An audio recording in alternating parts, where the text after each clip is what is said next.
वारिस मोहन राकेश जी की कहानी। घड़ी में 3 बजते ही सीढ़ियों पर लाठी की खटखट होने लगती और मास्टर जी अपने गेरुआ बाने में ऊपर आते दिखाई देते। खटखट आवाज सुनते ही हम भागकर बैठक में पहुंच जाते और अपनी कापियां और किताबें ठीक करते हुए ड्योढ़ी की तरफ देखने लगते। घड़ी 3 बजा न चुकी होती तो उनके ऊपर पहुंचते पहुंचते बजा देती। मैं बहन के कान के पास मुंह ले जाकर कहता 1 2 3 और मास्टर जी बैठक में पहुंच जाते। अगर घड़ी उनके वहां पहुंचने से 2-3 मिनट पहले 3 बजा चुकी होती तो वे उस पर शिकायत की एक नजर डालते, भरकर रखे हुए गिलास में से 2 घूंट पानी पीते और पढ़ाने बैठ जाते। मगर बैठकर भी 2-1 बार उनकी नजर ऊपर हमारी दीवार घड़ी की तरफ उठती, फिर अपने हाथ पर लगी हुई बड़े गोल डायल की पुरानी पीली सी घड़ी पर पड़ती और वे हूं या त्वत की आवाज से अपना असंतोष प्रकट करते जाने अपने प्रति, अपनी घड़ी के प्रति या हमारी घड़ी के प्रति। हमें मैट्रिक की परीक्षा देनी थी और वे हमें पढ़ाने के लिए आते थे। बहन मुझसे 1 साल बड़ी थी, मगर उसने उसी साल A.B.C से अंग्रेजी सीखी थी। मैं भी अंग्रेजी इतनी ही जानता था कि बिना हिचकिचाहट के वंडरफुल के ये हिज्जे बता देता था। WANDORFULL wonderful.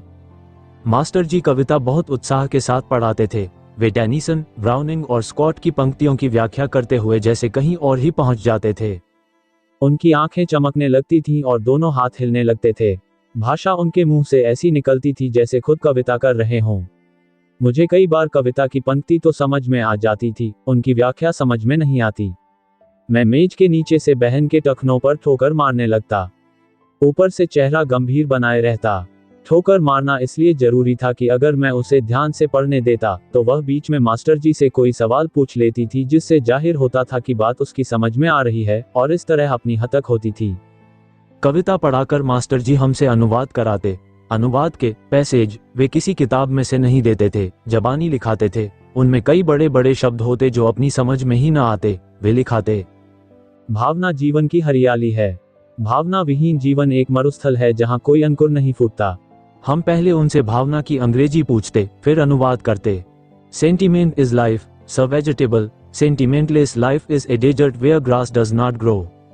बहन संशोधन करती कि डज नॉट ग्रो नहीं, डू नॉट ग्रो होना चाहिए। ग्रास सिंगुलर नहीं, प्लूरल है। मैं उसके हाथ पर मुक्का मार देता कि कल ABC सीखने वाली लड़की आज मेरी अंग्रेजी दुरुस्त करती है। वह मेरे बाल पकड़ लेती कि 1 साल छोटा होकर ये लड़का बड़ी बहन के हाथ पर मुक्का मारता है। मगर जब मास्टर जी फैसला कर देते कि डू नॉट ग्रो नहीं, डज नॉट ग्रो ठीक है, तो मैं अपने अंग्रेजी की शान पर फूल उठता और बहन का चेहरा लटक जाता। हालांकि मारपीट के मामले में डांट मुझी को पड़ती। मास्टर जी के आने का समय जितना निश्चित था, जाने का समय उतना ही अनिश्चित था। वे कभी 1.5 घंटा और कभी 2 घंटे पढ़ाते रहते थे। पढ़ते पढ़ते 5 बजने को आ जाते तो मेरे लिए नाउन और एडजेक्टिव में फर्क करना मुश्किल हो जाता। मैं जम्हाइयां लेता और बार बार उबकर घड़ी की तरफ देखता। मगर मास्टर जी उस समय पास्ट पार्टिसिपल और परफेक्ट पार्टिसिपल जैसी चीजों के बारे में जाने क्या क्या बता रहे होते। पढ़ाई हो चुकने के बाद वे 10 मिनट हमें जीवन के संबंध में शिक्षा दिया करते थे। वे 10 मिनट बिताना मुझे सबसे मुश्किल लगता था। वे पानी के छोटे छोटे घूंट भरते और जोश में आकर सुंदर और असुंदर के विषय में जाने क्या कह रहे होते और मैं अपनी कॉपी घुटनों पर रखे हुए उसमें लिखने लगता। सुंदर मुंदरियो हो, तेरा कौन बेचारा हो, दुल्ला भट्टी वाला हो।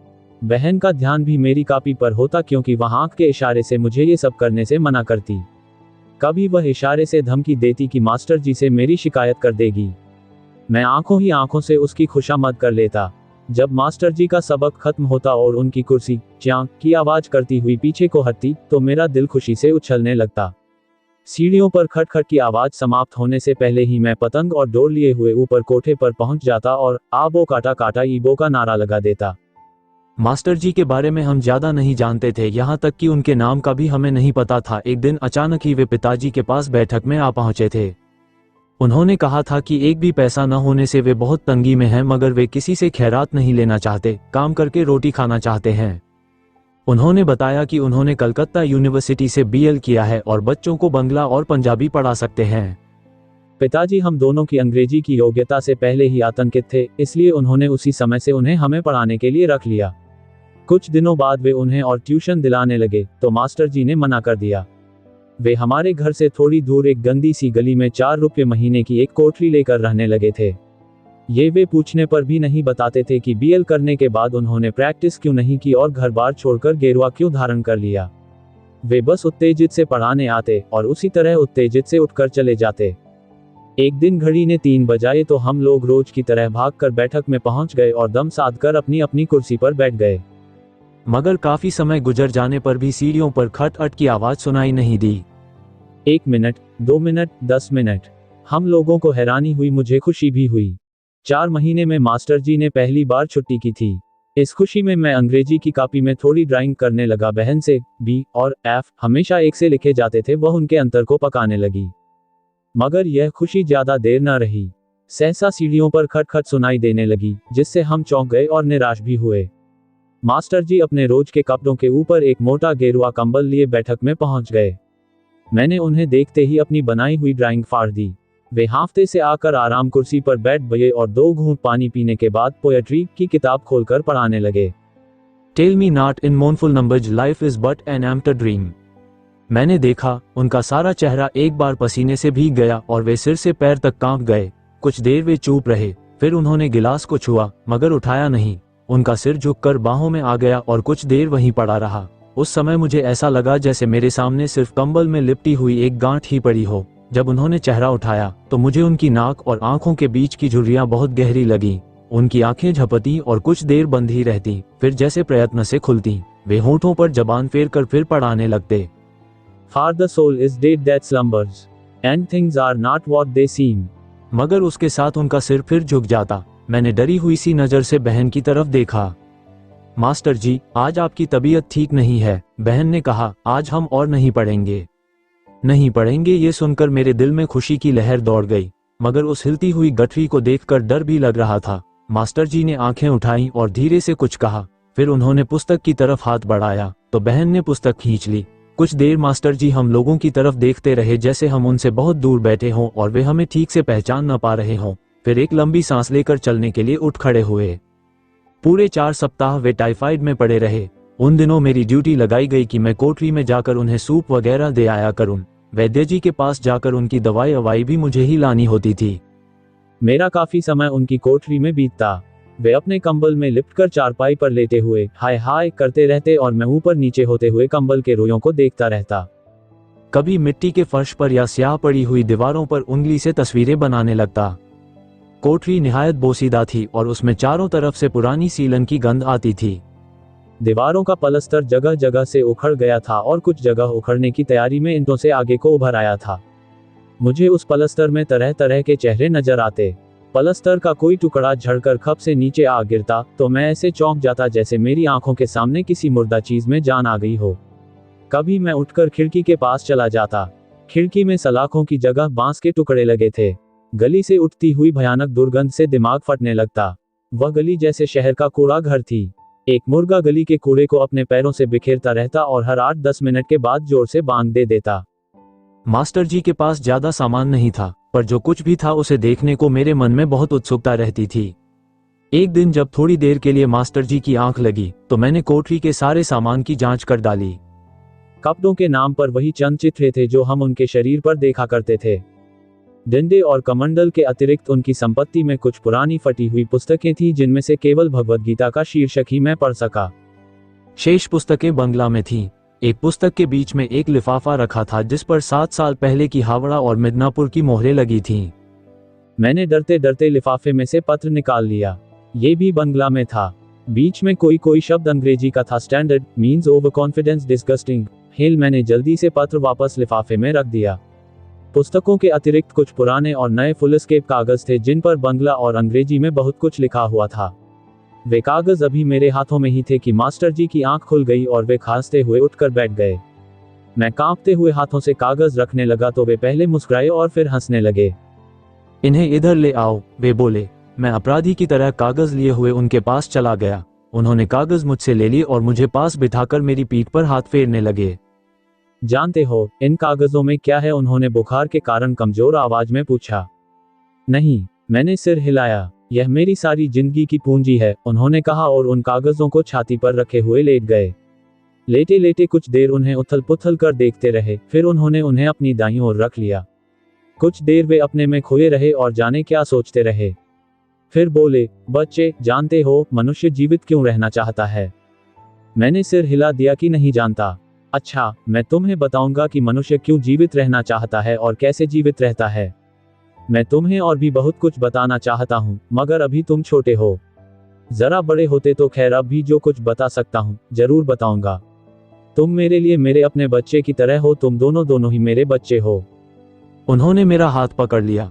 मेरा दिल बैठने लगा कि वे जो कुछ बताना चाहते हैं उसी समय न बताने लगे, क्योंकि मैं जानता था कि वे जो कुछ भी बताएंगे वह ऐसी मुश्किल बात होगी कि मेरी समझ में नहीं आएगी। समझने की कोशिश करूंगा तो कई मुश्किल शब्दों के अर्थ सीखने पड़ेंगे। मेरा अनुभव कहता था कि शब्द खुद जितना मुश्किल होता है उसके हिज्जे उससे भी ज्यादा मुश्किल होते हैं। हिज्जों से मैं बहुत घबराता था। मगर उस समय उन्होंने कुछ नहीं कहा, सिर्फ मेरा हाथ पकड़कर लेटे रहे। अच्छे होकर जब वे हमें फिर पढ़ाने आने लगे तो उन्होंने कहा कि अब से वे अंग्रेजी के अतिरिक्त हमें थोड़ी थोड़ी बंगला भी सिखाएंगे, क्योंकि बंगला सीखाकर ही हम उनके विचारों को ठीक से समझ सकेंगे। अब वे 3 बजे आते और 5:30-6 बजे तक बैठे रहते। मैं 3:30-4 बजे ही घड़ी की तरफ देखना आरंभ कर देता और जाने किस मुश्किल से वह सारा वक्त काटता। उसकी 2 महीने की जी तोड़ मेहनत से हम बहन भाई इतनी बंगला सीख पाए कि एक दूसरे को बजाय तुम के तुमी कहने लगे, वह कहती, तुमी मेरी कापी का वर्का मत फाड़ो। और मैं कहता, तुम ही बकवास मत करो। हमारी इस प्रगति से मास्टर जी बहुत निराश हुए और कुछ दिनों बाद उन्होंने हमें बंगला सिखाने का विचार छोड़ दिया। अनुवाद के लिए अब वे पहले से भी मुश्किल पैसेज लिखाने लगे, मगर इससे सारा अनुवाद उन्हें खुद ही करना पड़ता। उस माध्यम से भी हमें बड़ी बड़ी बातें सिखाने का प्रयत्न करके जब वे हार गए तो उन्होंने एक और उपाय सोचा। वे फुलस्केप कागज बीच में से आधे आधे फाड़कर उन पर दोनों ओर पेंसिल से अंग्रेजी में बहुत कुछ लिखकर लाने लगे।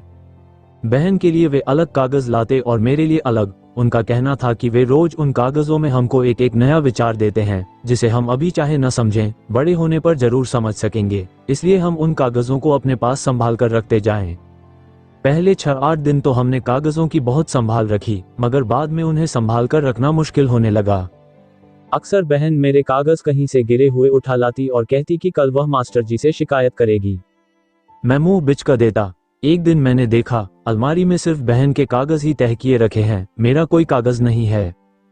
चारों तरफ खोज करने पर भी जब मुझे अपने कागज नहीं मिले तो मैंने बहन के सब पुलिंदे उठाकर फाड़ दिए।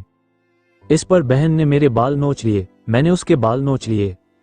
उस दिन से हम दोनों इस ताक में रहने लगे कि कल मास्टर जी के दिए हुए एक के कागज दूसरे के हाथ में लगे कि वह उन्हें फाड़ दे। मास्टर जी से कागज लेते हुए हम चोर आंख से एक दूसरे की तरफ देखते और मुश्किल से अपनी मुस्कुराहट दबाते। मास्टर जी किसी किसी दिन अपने पुराने कागजों के पुलिंदे साथ ले आते थे और वहीं बैठकर उनमें से हमारे लिए कुछ हिस्से नकल करने लगते थे। हम दोनों उतनी देर कापियों पर इधर उधर के रिमार्क लिखकर आपस में कापियां तब्दील करते रहते। इधर मास्टर जी ये पुलिंदे हमारे हाथों में देकर सीढ़ियों से उतरते, उधर हमारी आपस में छीना झपटी आरंभ हो जाती और हम एक दूसरे के कागज को मसलने और मोचने लगते। अक्सर इस बात पर हमारी लड़ाई हो जाती कि मास्टर जी एक को 18 और दूसरे को 14 पन्ने क्यों दे गए हैं।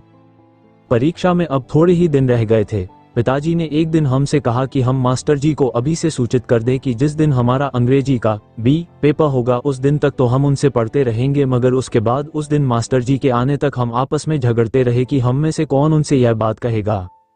आखिर 3 बज गए और मास्टर जी आ गए। उन्होंने हमेशा की तरह घड़ी की तरफ देखा, तचत चत की आवाज के साथ सिर को झटका दिया और पानी का एक घूंट पीकर पोएट्री की किताब खोल ली। हम दोनों ने एक दूसरे की तरफ देखा और आंखें झुका ली। मास्टर जी, बहन ने धीरे से कहा। उन्होंने आंखें उठाकर उसकी तरफ देखा और पूछा कि क्या बात है, उसकी तबीयत तो ठीक है। बहन ने एक बार मेरी तरफ देखा, मगर मेरी आंखें जमीन में धंसी रहीं।